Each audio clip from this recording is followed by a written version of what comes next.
আসসালামু আলাইকুম, শুভ সকাল। Welcome to my cooking channel Shahrin's cooking artist. ঘুম থেকে উঠে এরকম এক কাপ তান্দুরি চা খেতে কার না ভালো লাগে।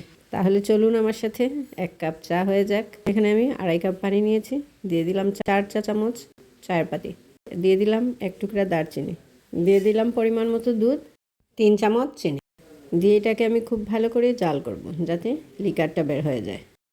এরপরে আমি একটা মাটির ছোট ঘটি নিয়ে এটাকে খুব ভালো করে পুড়া দেব, একদম কালো করে ফেলবো পুড়ে। এরপরে একটা পাতিলের মধ্যে রেখে চাটা এর উপরে দিয়ে দিব। এটার যে একটা ফ্লেভার আসে, এইটাই হলো তান্দুরি চার আসল ফ্লেভার, এবং এটাই হলো তান্দুরি চা। তাহলে আপনারাও এভাবে একবার ট্রাই করবেন, খুবই সুস্বাদু। এটার অন্যরকম একটা ফ্লেভার।